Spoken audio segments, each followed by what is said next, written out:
So here we've got the top of the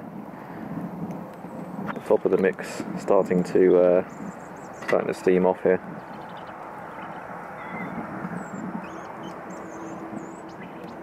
I think we might have a bit too much wood in there. It's still drawing down, but it's also burning up as well. Yeah.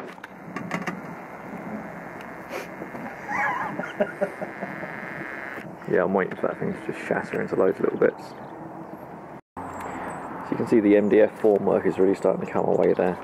And we zoom in a bit more, you can kind of just about make out on the inside where it's like down here, where it's actually burned away completely.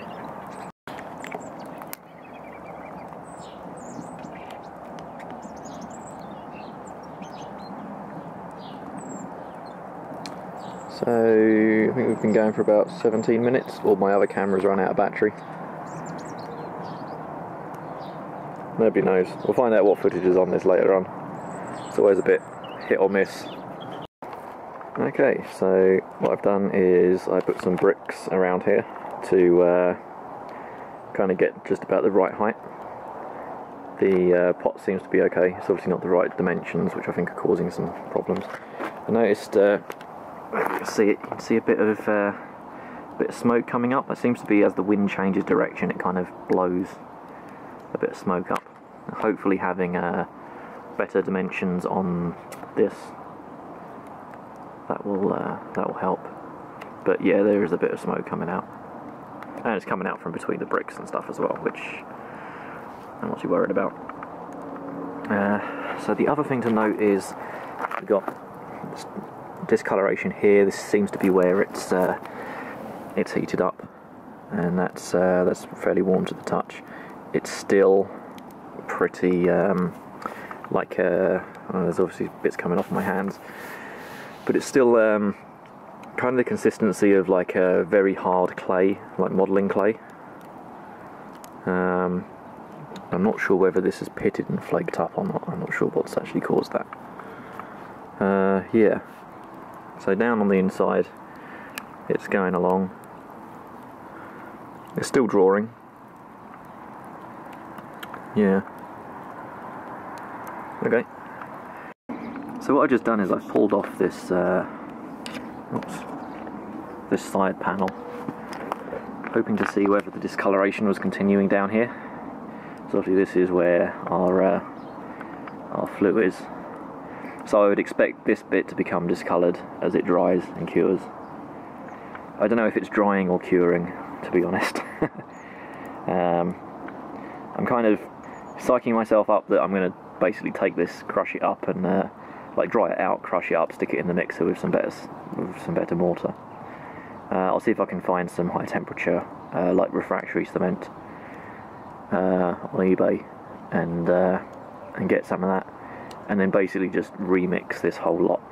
And probably what I'll do is I'll stick it all in the cement mixer. Yeah, so I'm going to keep monitoring this for the rest of the afternoon and see how it goes. This has been burning for about 45 minutes to an hour now. So for a couple of weeks now I've been racking my brains that I've seen something like this terracotta pot, right? I've seen it somewhere and I can't figure out what it is, and I can't figure out where to find it online, and I can't, you know, did I see it on eBay or what? You know, did I see it out on the street somewhere? And they're in there. They're just piled up outside my brother's cabin. So this is kind of maybe a little bit too big, but it would make a pretty awesome hopper. It does look awesome as well. So I mean, there's going to be like a fair amount of cob built up around everything in here. As far as discoloration goes, not a lot. It's warm to the touch, but not hot. But that's really going now, and I've used some. This is like pallet wood that I've salvaged all that, like, I don't know, 2 years ago. So it's just been stacked up underneath the trees behind the polytunnel. But yeah, it seems to be going great. Let's see if I can get this like as hot as I can. The other thing that we got a lot of is this sort of wood, which is all windfall stuff. from the trees. You know, probably take the dog out for a walk and bring a handful of them back every time as well. That might be a way of doing it.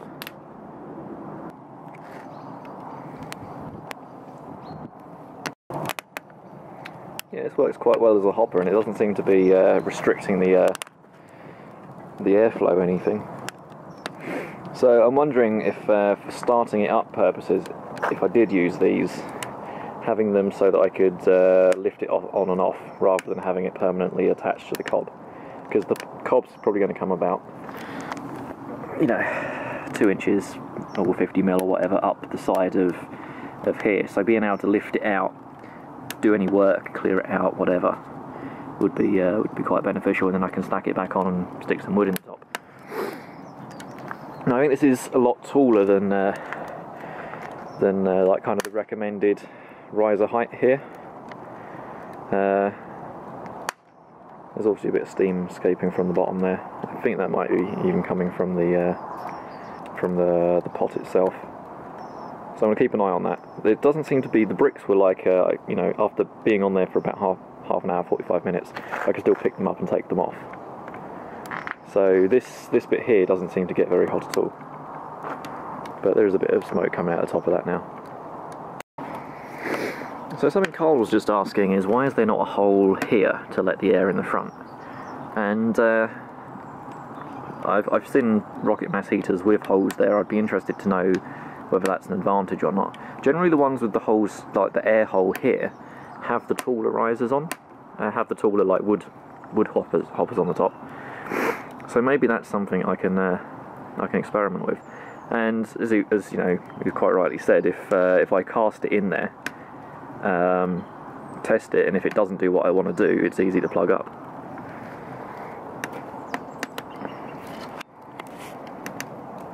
That would also mean I could put the wood in and then stick a lid on the top of this, I think. I've seen a few with like lids on the top of the wood hoppers.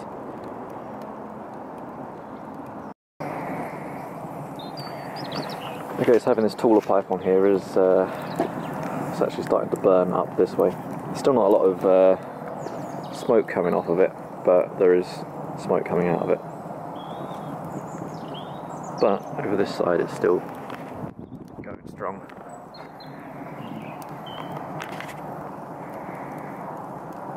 I wonder if it's possible to make it out of this stuff. What, this stuff? Yeah. Yeah, I think so. Not sure what temperature it can go up to. I don't know if you can get like elbows for chimney liners.